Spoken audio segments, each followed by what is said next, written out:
Owen Wilson and Selma Hayek star in Amazon Studios' mind-bending film Bliss as an unfulfilled man and mysterious woman who believe they are living in a simulated reality and must decide what's real and where they truly belong. This February, chase something real. Amazon Studios' Bliss, now streaming on Prime Video. This episode of Star Talk is supported by Progressive Insurance, where customers can save an average of over $750 when they switch and save. Visit Progressive.com to get your car insurance quote. It only takes about 7 minutes. National annual average auto insurance savings by new customers surveyed in 2019. Potential savings will vary.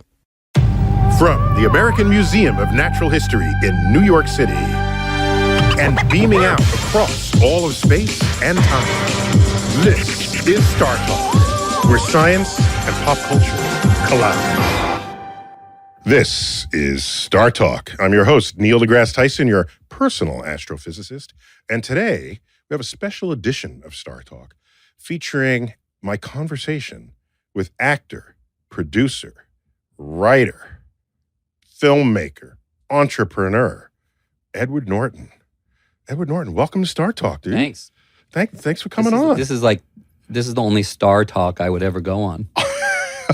Yeah, because we're talking about actual stars in the universe. It would have a different sobriquet, and it'd be like Star Maps or something. Oh, there you go. I don't want to be in that.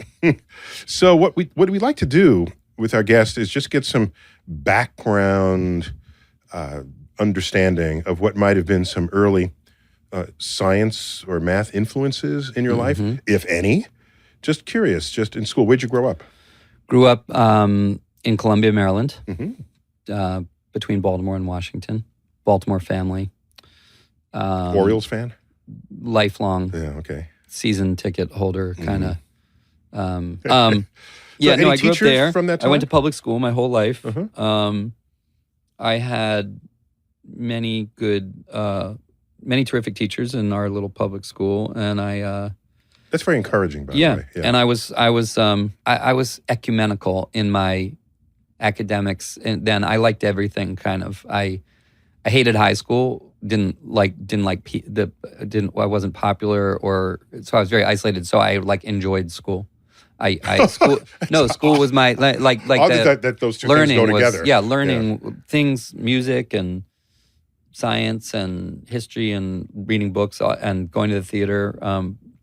Fortunately, my parents and my family were really intellectual and active, and so they were like, I didn't like being at school, but I liked what I was learning in school. And then I was really lucky, and I got into Yale, which for me was like being lifted off of a desolate planet and put on Earth. It was very rich, and the people were amazing and diverse and intellectually ferocious. So, and when I got there, Carl Sagan was like a hero of mine, and I originally Carl Sagan was at Cornell. He was at Cornell, yes, but I the original Cosmos and his books with Android were in my grandparents' shelf. I remember going through those books fascinated, and I went to Yale and thought that I was going to be an astronomy major. What? Yes. What? I know. Am I just learning this now? Yeah. What? And I actually, the battery of my early classes was overweight physics and astronomy. And inspired by the influences basically of the Carl Sagan enterprise. It's funny the way when you're young, you laugh at it now, but I was really interested in Japan too and martial arts, not from something, but just because of the James Clavell series Shogun with, Richard Chamberlain, and then going and finding the book and reading Clavell's Shogun. It just seemed very exotic to me, and I was very drawn to things that seemed exotic, and Carl Sagan's those books and that series made it seem extremely narratively exotic. And it hooked me. I was really hooked by all that.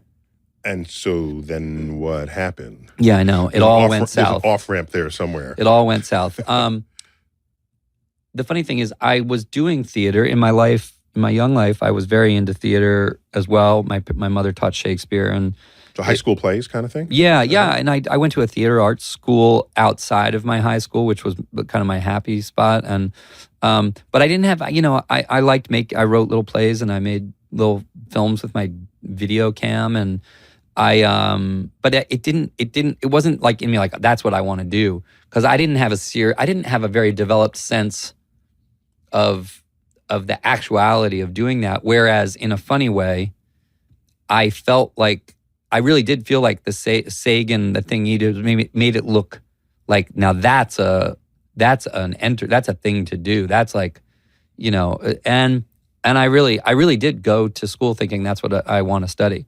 I didn't know if I wanted to do that, but that's what I wanted to study.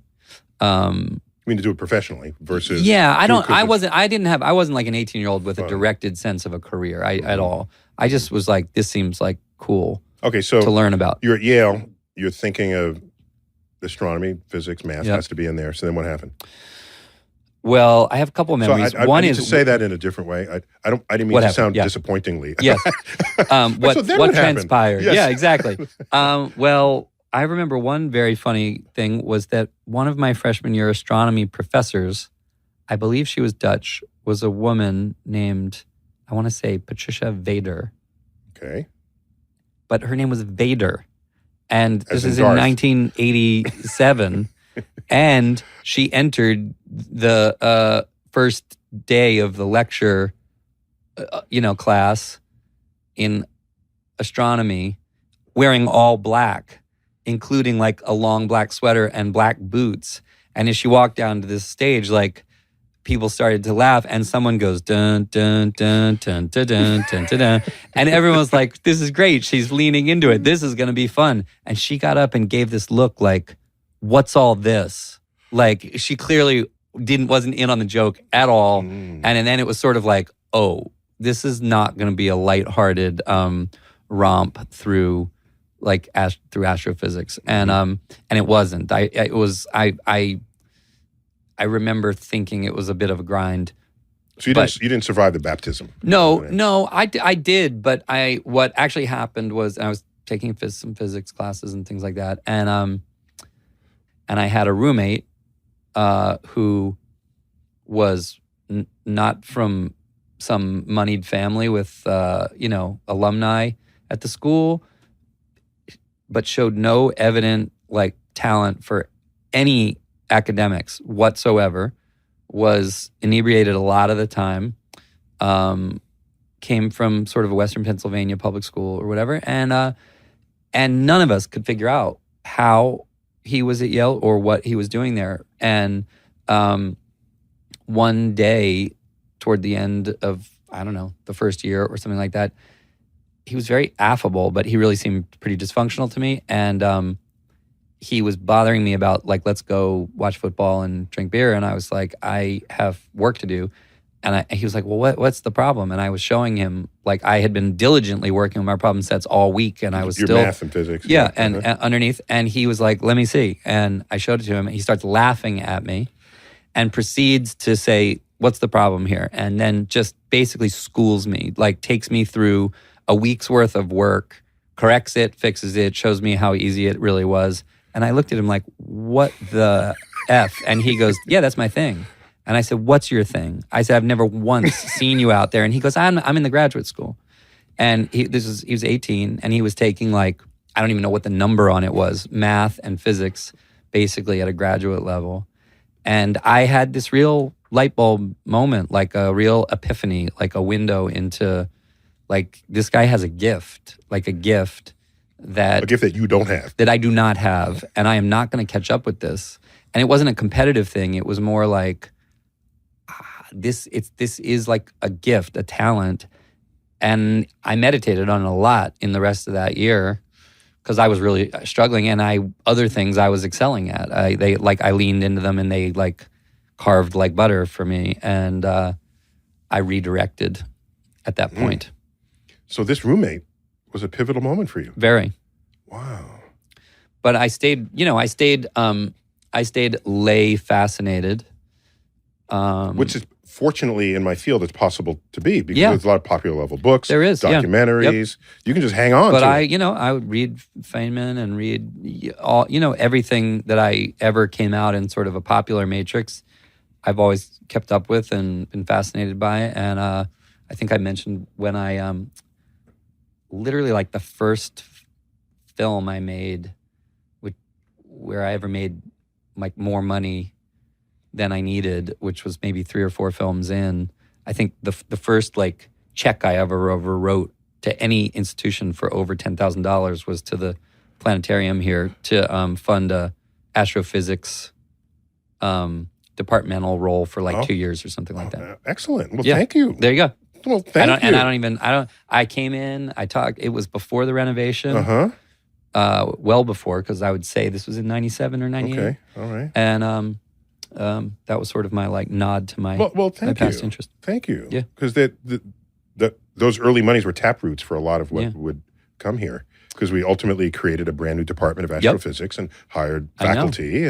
I know. And so my friend Jonathan Rose and his family were very Jonathan Rose involved. is the Rose family. I am the Frederick P. Rose director of the Hayden I Planetarium. know it. His dad. Basically. His dad, Yeah. that's his and dad. Jonathan is and has been one of my friends and mentors for many years. He's been very active in city Planning. planning. Sustainability. And there's another Rose brother who's also active in that. Yes. But And- Jonathan is one of the great thinkers and doers in what I would call progressive urban planning, applications of ideas of sustainability. Fabulously wealthy, but he cares about people. He cares about the full functionality Enormously. of a city. And interestingly, it sort of takes it around to the subject of my film, but You don't have to. I can take you to. No, your but my film. grandfather was sort of a mentor I can of take you his. to your film. Yeah, okay, you take me to I the can film. take you to your film. That reminds me of your film. Yeah, exactly. No, a film that you wrote, directed, stars in, Motherless Brooklyn, Mm-hmm. which I didn't know anything about until I saw a screening of it. And I'm a native New Yorker, and it's deep in Yeah. the urban conflicts of planning and design and housing and construction. What a journey into Yeah. that it was. So did your sensitivity, your friendship with Jonathan Rose, did this give you some awareness of the book from which that's derived? No, well, and actually, interesting. I know Jonathan because my grandfather. Well, there's was Jonathan one- Latham, the author. Yes. No, I'm sorry. I know Jonathan Rose, Rose, because my grandfather was sort of a mentor and inspiration to him. My grandfather was a very famous urban planner, progressive urban Okay. planner and thinker named Jim Rouse. And Jonathan, when I first moved to New York, I worked for him in affordable housing development in New York. And my first exposure to New York was going around and interviewing people who had been homeless and gotten stabilized Man. through affordable housing. And that's what opened up this interest in all this stuff. But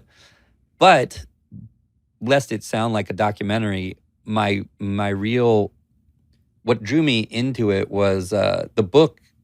The book is Jonathan Letham's late 90s novel about a Tourettic detective with Tourette syndrome. Tourette syndrome and obsessive compulsive disorder who has to solve the murder of his boss and only friend, basically. And it's this great character. It's like, So you read the book and resonated with the character. yes, but there was nothing in it about New York in the 50s. It's a contemporary book about a guy who has this affliction of Tourette's, or condition, I should say, but who has many gifts within, who has a photographic memory and an ability to puzzle out, complex things.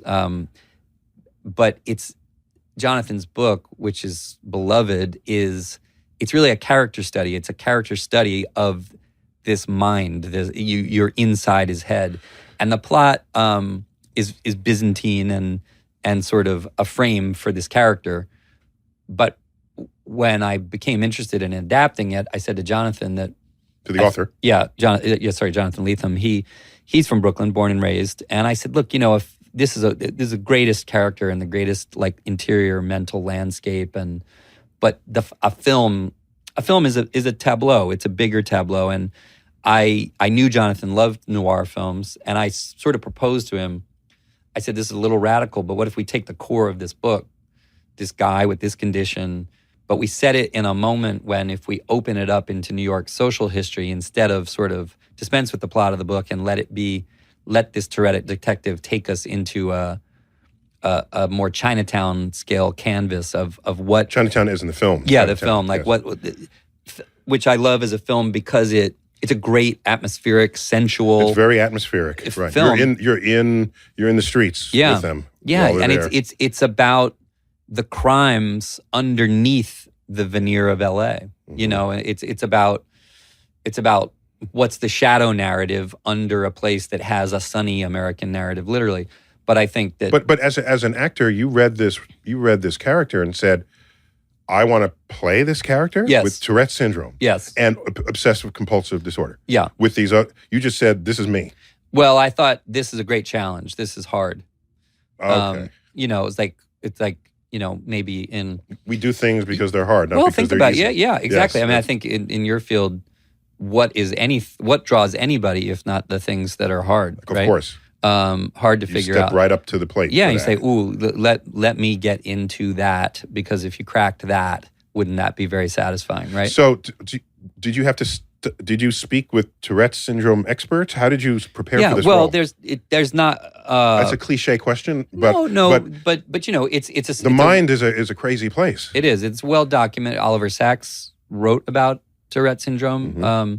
The late Oliver Sacks. Yes, and a friend of Star Talks too. He's been on a couple of times. Yeah, an amazing clinician and writer. There's at least 2 very good documentaries about it, in which the condition in which you get to meet many people and see the broad spectrum and diversity of how it manifests, in people, because in no 2 people is it the same. How often does it come with obsessive compulsive disorder? It's an overlay that's not uncommon, but not at all ubiquitous. And how often does it come with the sort of very sharp memory, which you aptly portrayed in the film? That is I met people who said that their word compulsion made them very, very have very excellent memory for things that people had said. Because it not to stretch an analogy, but your character in the film is very concerned about detail, remembers detail, but also wants things to make sense. Yes. As puzzle pieces, he says, multiple times you reference puzzles. And he says puzzles, and he says that an unfinished puzzle is like glass in the brain. The pieces that he has not yet resolved into making sense to him feel like glass in the brain. And I related to that a lot. I relate to that even on a story level, even when I was working on trying to write the script and make it all make sense once you were at the end of it. That you know, that's what any good scientist attempts to do with nature. You get a piece over here and another bit over there. You don't know if they're connectable at all. Right.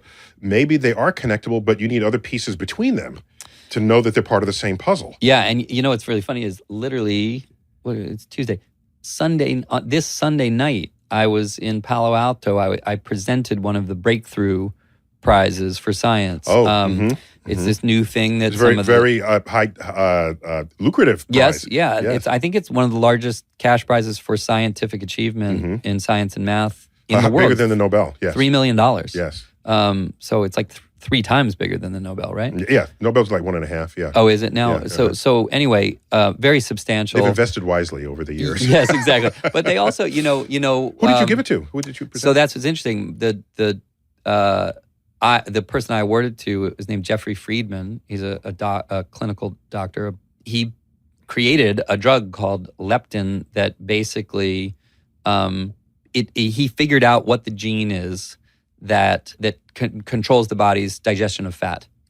And in figuring out the gene, they were able to come up with a thing. And so people whose bodies essentially were making them morbidly obese no matter what they ate, literally he having all kinds of terrible side effects, heart and side effects. He literally created a cure. That doesn't mean everyone who's overweight takes this pill and things, but some people who had a genetic disorder that was really substantial, he discovered the gene that controls the regulation of fat in the body, and in the little film they had about him, to your exact point, he had worked on this for a long time, and he describes the moment that he looked at the slide that he knew revealed what the gene was. And people in the room had tears in their eyes, like, because he said he knew at the moment that he looked at it, that it had all fallen into place. He knew what he was looking at, and he knew that in short order there were going to be people whose lives were going to be saved. Transformed. Literally saved, who were on death's door.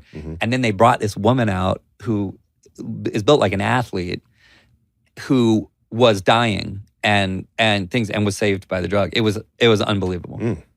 Like, it was just unbelievable. It was like, and everything about that whole evening I was really liking, because they've got a lot of Hollywood people coming up and saying, hey, stop paying attention so much to what this is, like, great work. And it's needed. We need the elevation of the heroism of those kinds of careers, you know? Well, thank you for participating. Yeah, it was great. To bring sort of actor celebrity spotlight to the rest of this is part of that visibility that these kinds of events need and I think require. Yeah, I think it's sustain. The funny thing is I think I was on President Obama's committee for the arts and humanities, right? So we did a lot of work on. You've been on the UN too? Yeah, we'll get to that in a minute. Wait, okay. But we did a lot of work on looking at the actual measurable effect of arts education programming on overall educational efficacy, performance rates and stuff. And it's not even fuzzy. It's like where arts education is a component, kids do better at all STEM. At everything. Everything. And our argument was it should be called STEAM because you should have arts in there, and that arts, and that makes, it makes complete sense to me, having an interest in both, that visual arts, and think about visual arts and their role in astronomy. Think about the importance of being able to understand narrative, to talk about things in ways that open it up for people. If you don't have art, I think science without some of the dimensions of the arts in them are much more. I don't even want to say boring. They're less activated for people. You know, that's a good word, activated. Yeah, right. You need the activation provided by the imagination that art requires of you. Yes. Yeah, and training the imagination. I mean, this, it's not like Einstein wasn't saying this all the time. It's like you have to have artistic imagination to do good science. That's his quote, right? Imagination is more important than knowledge, right. I think is an Einsteinian quote, which is right up that alley. Yeah. Edward, hold that thought. We got to take a break. When we come back, more of my interview with Edward Norton.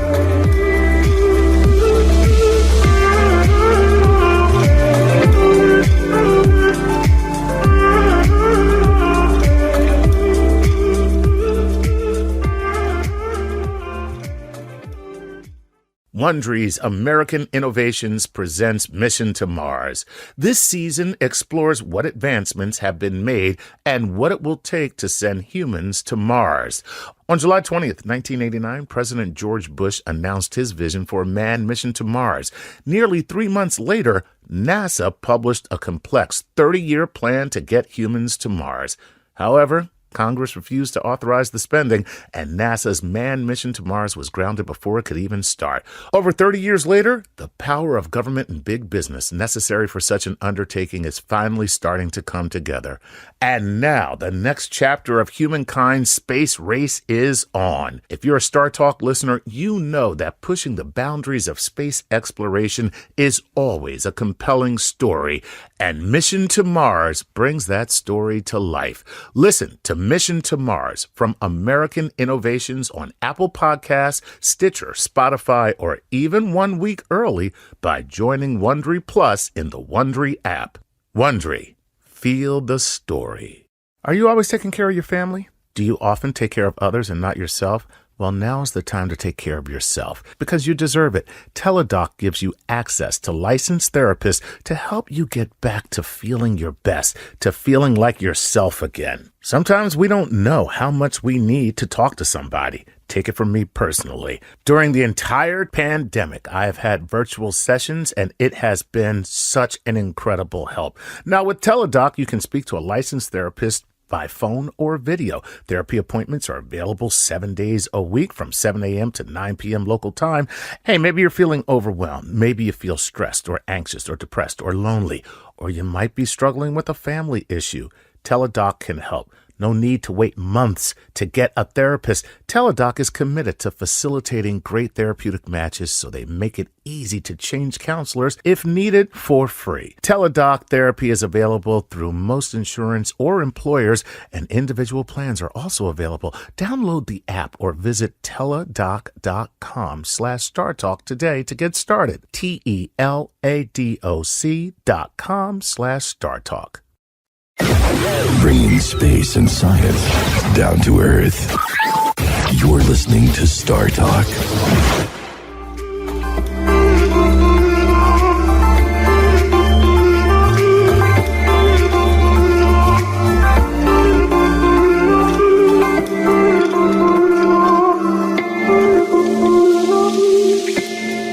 We're back. So, Edward, did you think about your brain more, having played this role and studied the symptoms of Tourette's? Yes. Yes. And I think, I don't know if I imagine many people could relate to this, but I think that it's, we see it in many forms of disorder or condition, or whatever you want to call it, that the difference between someone who presents as, let's call it, stable, and someone who's dealing with an instability can be a matter of like a gene or a few neurons or, a little bit of a chemical imbalance. And that idea that so Tourette's, to me as an actor, one of the things that, there's something called a Meisner exercise. There was a famous teacher named Sandy Meisner, who would have actors take a sentence and say it over and over and over again with emphasis, like, I don't want you to do that. It's like, I don't want you to do that. Like, I don't want you to do that. Like, he showed how much you can change intention just by playing with emphasis on, and how there's almost limitless adaptability of intention that you can express. This is what the actor brings language to a script, because right, the script exactly. doesn't do that. No, and you have to understand the intention will change the emphasis, the way you use words, right? But it becomes almost like an incantation when you do Meisner exercises, right? And to me, Tourette's, if you are someone who compulsively mimics other people's voices, or, which I always did as a kid, or if you get obsessed with wordplay, the rhythm of words, or the intention that's in different things, then Tourette's, it looks like you're like looking across a gulf that's like only a foot wide, because you're saying to yourself, as an actor, I've walked down the street in New York muttering to myself many times, probably looking like, in the early 90s, it was like, that kid looks like he's probably schizophrenic.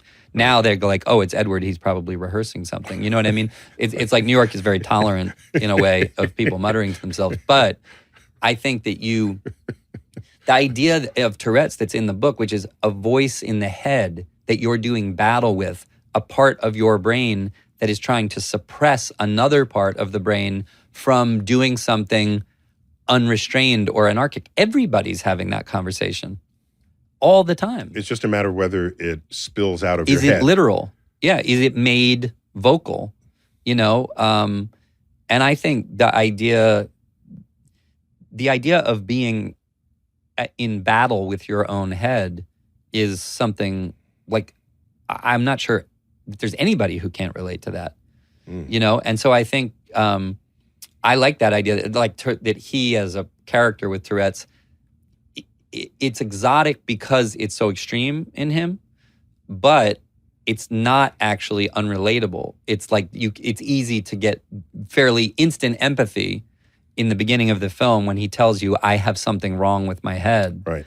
And this is why, this is what it does. There's a lot about it that almost right away you're going, I can sympathize with that. You know what got my empathy, and I don't know if it was intended to hit the audience as much as it hit me, but it's when your character says, if I get high or if I do these other things. Yeah. It diminishes the effect, but then my thoughts start getting fuzzy. Fuzzy, yeah. And up until then, we are respecting you and we're valuing you because you have such a sharp brain. Mm-hmm. You remember things. And now I'm saying, oh my gosh, in order for him to not have the manifested symptoms, now he's going to be fuzzy-brained. Right. And now he can't be what we value in him when he's fully expressing the affliction. And so to me, I felt that because my brain matters to me. Yeah. I want to be sharp. Yeah. I want to remember things. And also, I mean, when you think about stories, there's actually, I think, a genre of films that doesn't get tagged as a genre, but if you, Motherless Brooklyn, Forrest Gump, Rain Man, but in the sense of being underdog characters who carry us through a story and we're rooting for them because of their affliction, not despite their affliction, right? Right. But I cite a lot the film about John Nash, right? Oh, yeah, Beautiful Mind. Because if I remember the book right and not the film, Nash he didn't want won to the Nobel Prize Right. in economics. He's a mathematician. he was a mathematician at Princeton University Right. at the time. Yeah, who had probably schizophrenia, Mm-hmm. most likely, right? But if I'm not mistaken, if I remember right in the book, there was a lot they left out of the movie, but he tried different drug paradigms, but basically went through that. Like it ruined his capacity to think. right. Right. And This is a great dilemma. It's a moral dilemma. Yeah. I saw a lecture by Oliver Sacks where he talked about his own neurological peculiarities, and I said, Oliver, if we found a cure to one of your afflictions, I forgot which one we were talking about in the moment, and we can go back and correct that in your childhood, would you do that Right. and then relive your life? And he said, no, he wouldn't, because the affliction was the foundation of who he became as an adult. It's why he got interested in neuroscience Right. in the first place. Right. So if you go around and start snipping and nipping and tucking Yeah. genes to get rid of a symptom, Yeah. when that symptom may be fundamental to the rest of who and what that person is, that's a scary territory to Yeah. be on. Yeah. Of course. Can you be on an ethics panel going forward? The deeper we get, I will into things recommend like, you. like CRISPR and stuff like that. This is becoming like not futuristically relevant. It's Right. becoming very relevant right now. CRISPR, I always forget the acronym, but it's where you edit genes basically at home. Yeah. Right. Yeah. Well, and just the idea that you actually can do gene editing that is transferable, that is Inheritable. permanent and Yeah. inheritable. Yeah. And the idea of sort of designer babies and all that becomes. But what if you don't know what the salutary effects of a thing are? What happens if you design a baby that has no ailments Right. of any kind, and maybe our life efforts to overcome our physical, mental challenges is the very foundation of the character that we end up carving as adults. And without it, what do you become? I mean, did you know Stephen Hawking? Yes, we met. In fact, one of his last interviews was on Star Talk. Well, did he? I wonder. I don't know. I mean, we weren't beer drinking buddies. Yeah, but we met several times. I wonder. Had dinner with I always him. wondered if one thing I never particularly gleaned out of reading his stuff was whether he specifically ever said that his condition of the constraints that were on him because obviously he did very significant work before his. Correct. So that's why I don't think that so argument it doesn't really hold fly. up. It wouldn't hold. Before But he I was think- afflicted, he was already brilliant. Right. He was manifested, unimpeachably good at what he was doing. Right. So, yeah. Yeah, but I think that the thing that I tried to inject in the film, there's a character played by Michael K. Williams who is a trumpet player, a star trumpet player in a jazz band, and Yeah, jazz was quite prevalent in the film. Yeah. There's a lot written about the jazz notes and the mind. And Yeah. Did you study any of that before you? yeah, I was. You went into- there? Yeah, I was into that music, and I think if there's any music that's Tourettic in its expression, it's like bop jazz. It's very taking melodies, deconstructing them, looping them, trying them out multiple times, different refrains. It's all And different bits of jazz performance affected your characters, Yeah. The manifestation of the Tourette's. Well- that was well, a fascinating scene. They open up. They allow him a moment where he's not trying to suppress it, where he can kind of find like a resonance. a alignment and play with it, and not feel like anybody's looking at him, because like the other character says, you can't really disturb the peace in a small club with a hot band. You know what I mean?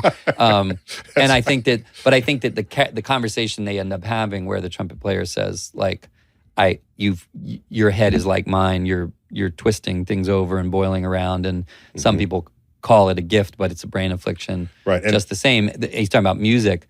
And he said, at least he has a trumpet to blow it through. Exactly. Yes. Like my character sort of envies that that the trumpet player has a mode to put it in that makes it productive, which he doesn't feel that he has. And I think, I think, you know, I feel lucky all the time that I've got like an outlet for my compulsions, you know, that's healthy.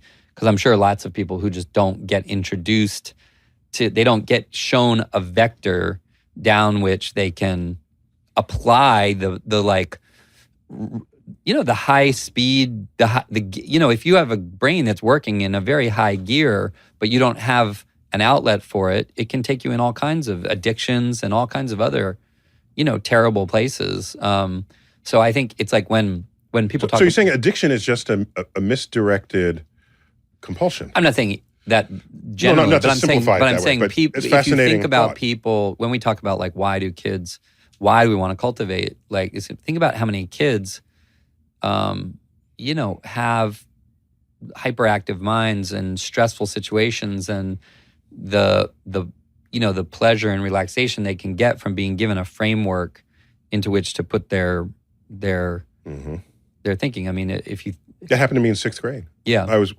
mostly disruptive in school, not in an evil way, just I had this social energy that was uncontained. And the teacher saw that all my book reports were on the universe. This is in 6th grade. They said, here are classes you can take at the Hayden Planetarium. Oh my God. So midweek, I'd get on a bus and come all the way down into Manhattan and take advanced classes in astronomy and physics and math. And then I was calm in class. So the teacher figured it out. Yeah, partly because you were looking at the other like 6th graders going, "You fools! You have no idea what's going on around you." It's like sort of the Woody Allen thing of like it's all expanding. You know what I mean? In fact, that conversation was in Brooklyn. In the movie. You know, how could like you be calm when the whole universe is expanding? Yeah, it's expanding, and the mother says, you know, what is that your business? You are here in Brooklyn. Brooklyn is not expanding, right? So you have other interests, I noticed. Investments in a data company. What is that about? No, not an investment. I started that company. Oh, come on. Yeah, no, it's my company. Excuse me, your company.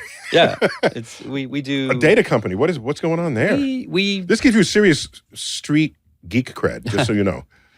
If you did whatever you already had, it adds to it. Yeah, our company we do very sophisticated kinds of machine learning applications to media data. We create original data signal around whether things like television advertising is actually driving people to take actions that correlate with buying things. Wow. So companies buy your Put it this way, consultation services? We're like Nielsen. Yeah, wow. But Nielsen is like a Stone Age axe, and we are like a gamma knife. We really are. Okay. It's just, are you watching it or are you not? Yeah. Right. That's the Nielsen rating. Well, no, not yet. Or notionally, can we come up with like a proxy? Can we come up with a credible proxy for how many people might be watching this? Mm-hmm. Which is not, in the world we're in, that's not such a valuable insight anymore. Especially when there are actions that people take lined up within seconds of having seen a thing that have a pretty high grade like relationship to whether they're intending to do something. Okay, so you're just acting on the side. No, it's no, I'm not. I think I ping pong. Let me star, direct, and write a movie just on the side. No, I go back and forth. This is good. Yeah, my film has taken up the last 2 years of my life. Like I saw something saying, "Oh, he hardly does movies anymore." I was like, I just spent the last 2 years solidly writing and directing and acting in a film. How am I not in the movie business anymore? Because you need your 3 movies a year and the summer blockbuster and the. It's like Orson Welles puts out Citizen Kane and they say, "Oh, he's a dilettante." It's like, what? It's like my 40th film. I've got my Malcolm Gladwell 10,000 hours. Like you can't take it away from me. You got it.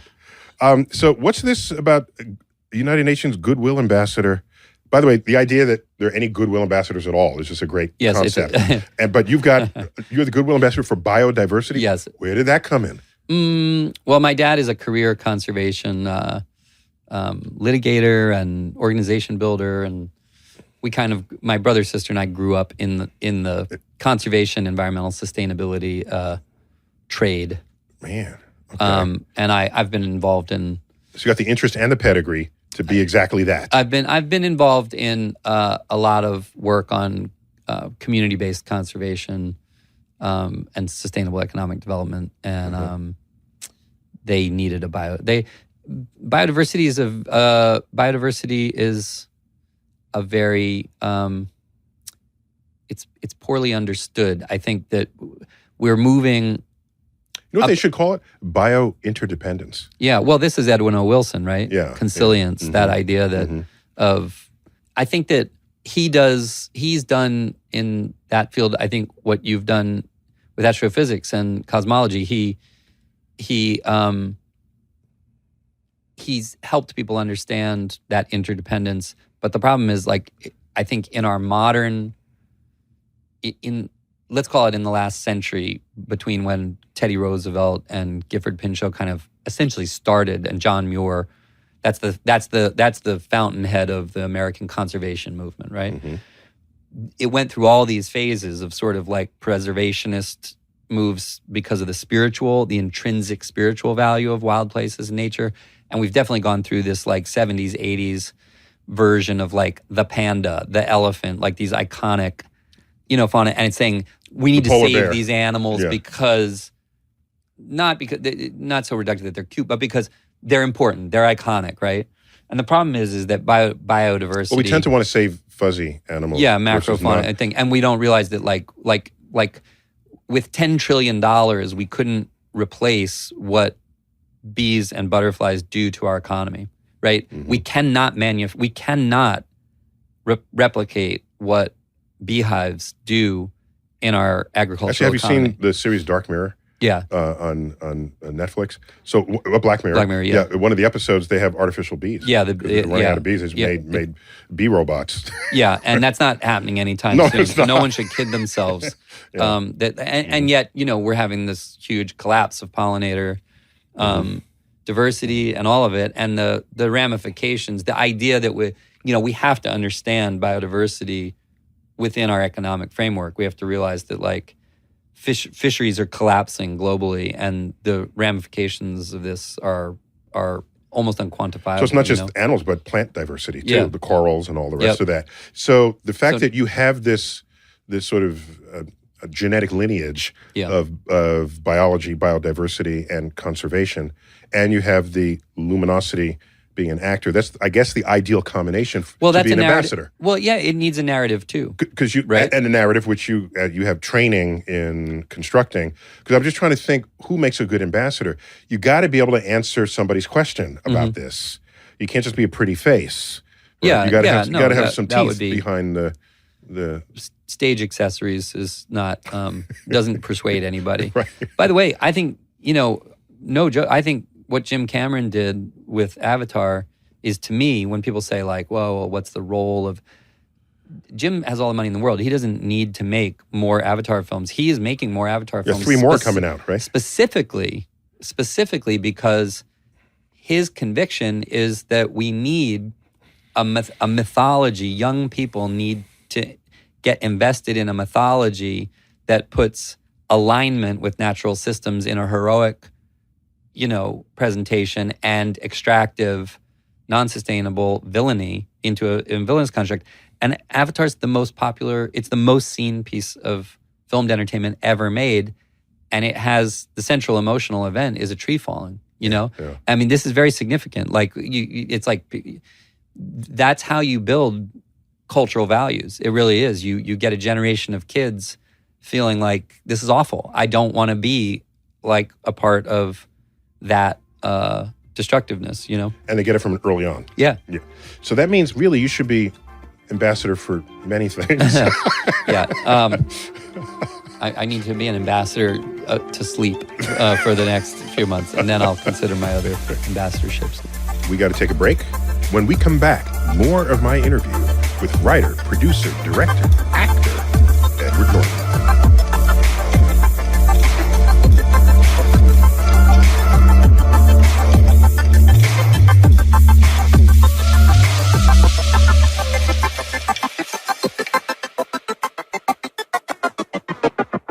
You know you're ready to earn your degree, but you need a university that works with your busy schedule. At WGU, their programs were built to be flexible. WGU offers a quality degree program that's affordable, flexible, and even makes it possible to graduate faster. You can earn a respected bachelor's or master's degree for under $8,700 per year, fees included. What? What year is this? See what WGU's competency-based programs can offer you. There are no set login times and 24/7 access to most coursework, so that means you can earn your respected bachelor's or master's degree on your own time. WGU's low flat rate tuition covers as many courses as you can complete each term. That means you can use what you have to get what you want. Take your skills and use them to graduate faster. Get your $65 application fee waived at wgu.edu/StarTalk. That's wgu.edu/StarTalk for your $65 application fee waived. Hey, we'd like to give a Patreon shout out to the following Patreon patrons: John Gallagher and Ásford Sigurvinsson. Nice Icelandic name there. Hey, if you'd like to get your very own shout out, go to patreon.com/StarTalkRadio and support us. The future of space and the secrets of our planet revealed.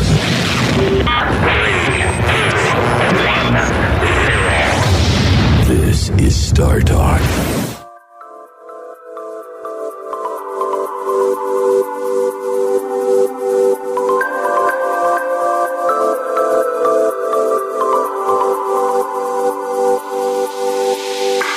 Welcome back to Star Talk. So, Edward Norton. Well, just congratulations on 2 years, the movie. Thanks. It's great. And I was particularly attached to it because of how embedded it is in New York City. I'm hoping that it would have an appeal to other municipalities. New York was a complicated place. There's some good historical, accurate referencing to the value of Central Park in Manhattan. Who was there before? There were squatters and there were farms. And there's still a region of grass called Sheep's Meadow. Where did that name come from? You know, you can ask yourself. And so I was delighted to see that bit of sort of a history kissing, along the timeline. You want to weave interesting tendrils through of reality, of real history through it. Because I think, look, first and foremost, to me, the challenge is make a film that's like the films I loved, like LA Confidential or Chinatown. First and foremost, you got to work that hypnosis of great photography and a sense, music and a sense that you've gone through the frame and into a big world, a big romantic, sensual experience of another time and interesting characters and characters who, like we've been saying, you can root for. Right. And I think you first and foremost have to create sort of movie magic and give people the experience that we all go to the movies for, like The Godfather or Out of Africa or LA Confidential or any of these types of films that transport us, But once you've done that, I think layering in enough that when people come out of it, they at the very least are saying, wow, did that really happen? How much of that is true? Is that based in truth? So that like we were talking about activating, activating people into a sense of was there actually a person in New York who was an authoritarian named Moses power boss like that? You know what I mean? Robert Moses. Yeah. And that's sort of hopefully the second level that you can achieve, Mm-hmm. So, Edward, what I'd like to do for our Star Talk guests is it's not often, you can run the numbers on this, that you are ever in the same room with an astrophysicist. So I want you to take this moment to ask me any question you may have been harboring your entire life about the universe. I have many. That's the problem. Since there's a lot in the popular press recently about the first photograph of a black hole, I think, and Hawking talks about this in the thesis of wormholes, or this idea that black holes with their superdensity are bending space-time so much that they could make parts of it touch with each other or something like that. In serious thought, is there real serious thought around the idea that there's conductivity dimensionally through black holes? So let me answer what I think that question was. Yeah. All right. If you look at Einstein's general theory of relativity, which gives us our understanding of black hole physics, and you follow that through, okay, first it breaks down at the singularity. Right. So we need some other theories there, and that's why we have string theorists. But if you don't hit the singularity, you just sort of move through the black hole. Einstein's relativity prescribes that an entire other space-time emerges on the other side of the black hole. And you leave the one behind you whence you came. And so when you talk about dimensions, you talk about what does the black hole do? So there is the likelihood that a whole other universe pops out on the other side of a black hole, contained within the black hole, but dimensionally, it's an entire other universe. But we don't know how to test that. Right. You want to be the guy who goes in and comes out and tries to tell us? No, of course. Right. So right now it's a fascinating hypothesis. Right. Yeah. Right. But it's not a function of thinking of space-time fabric, of being almost like bent around to being like in Madeleine L'Engle's old like pop sci-fi things about the tesseract, right? The idea that you're actually going from one place to another. Oh yeah, so within the same continuum. Yeah, that would be like a wormhole to get from one part of the universe to the other efficiently. Right. Yeah. So it's not clear that it's a wormhole. Right. Because we don't see other places in the universe that could be the exit for that. Right. We just don't see that. Right. And so it's not clear whether we can exploit it in that way anytime soon. Okay, I have a much more practical one. In the work that's being done to look at, like viable exoplanets and stuff like that, I understand kind of, radio astronomy and stuff like that. But when they talk about the signature, the atmospheric signature of life, etc., what are we actually looking at? What are we looking at that we have the capacity to be so granular that at these distances and everything, what is literally the atmospheric signature and how are we measuring it? Great question. So this is a new cottage industry in the field, and it's the search for biomarkers. Right. And this is evidence in the atmosphere of a planet that could indicate that the surface of that planet has active life while you're observing it. You can't see the surface of the planet, it's too small. It's too dim. Right. But what you can do is if the planet passes in front of the host star, light from the host star moves through the atmosphere, comes out the other side en route to you, the observer, and the act of passing through the atmosphere gives the atmosphere a chance to wreak havoc on the spectrum of that star. And the component, the component parts of the atmosphere, differentiated that much. Oh my gosh! So an atmosphere without oxygen is differentiatable. You will see the oxygen signature in the atmosphere in the spectrum of the star when the planet is passing in front of it, and it wouldn't otherwise be there when the planet is not passing in front of it. So is oxygen even the primary signature? Oxygen is unstable.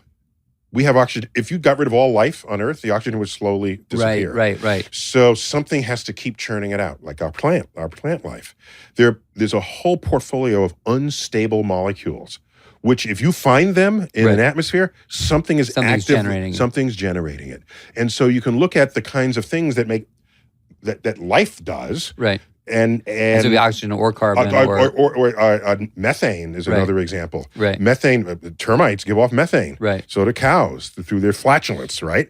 If you find methane, there are other ways you can make it, but if you find it, it's tantalizing and it makes you look more closely. And so what is the instrument that's got that level of granular ability to look at the light spectrum and see the distortions of specifically those elemental very powerful presence. Telescopes with very highly resolved spectrographs. Okay, that's what's going on here. You split up the light into its component colors, and when you do that, you see the signatures of elements, molecules, depending on what it is that the light passes. And we have not been able to do that until we put telescopes outside our own atmosphere. The telescopes outside the atmosphere are best for that. Yeah. But if you get a really honkering telescope on Earth, there are ways to correct for the atmosphere where you can make some headway on that. But it must be, I'm saying this is an argument for having telescopes outside the atmosphere. Yeah, or on the far side of the moon. Right. Yeah, great question, dude.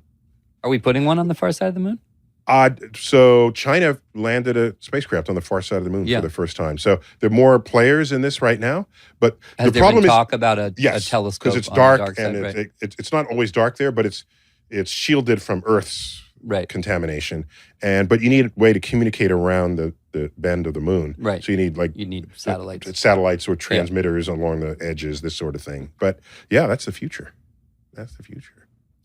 Dude. Final thing, prediction on affirmation, timeline to affirmation of a planet that's producing biological signal.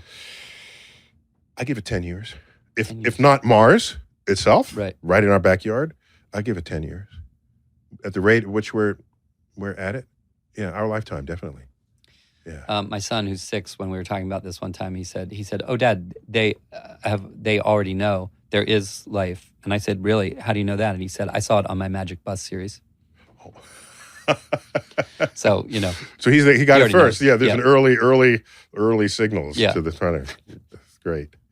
So, Edward, thank you for being on Star Talk. Pleasure. It was great. And next time you do another movie, we'll totally want to get you back. Great. And only if you really created the movie, not just acted it. Yeah, exactly. No, I don't need that. Dilettantish. So you've been listening to Star Talk, and I've been your host, Neil deGrasse Tyson, with my special guest, Edward Norton. And he promised he'll come back for his next movie project. Only if I see receipts from listeners that they actually bought tickets to Motherless Brooklyn and went. Motherless Brooklyn, another important contribution to film noir, Motherless Brooklyn, starring Edward Norton.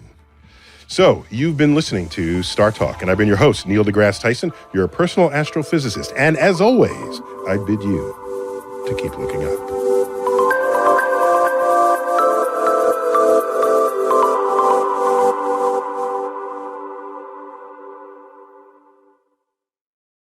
So you're ready to earn your degree, but you need a university that works with your schedule. Well, WGU and their programs are built to be flexible. WGU offers a quality degree program that's affordable and even makes it possible to graduate faster. Plus, you can earn a respected bachelor's or master's degree for under $8,700 per year, fees included. That's right, you heard me.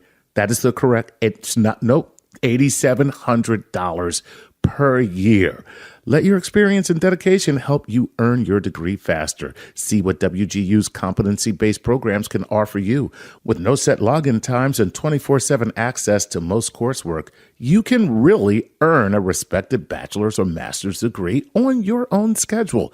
The low tuition rate covers as many courses as you can complete each term. That means the faster you learn, the more you'll save. Get your $65 application fee waived at wgu.edu/StarTalk. That's wgu.edu/StarTalk for your $65 application fee. Poof, gone, waived.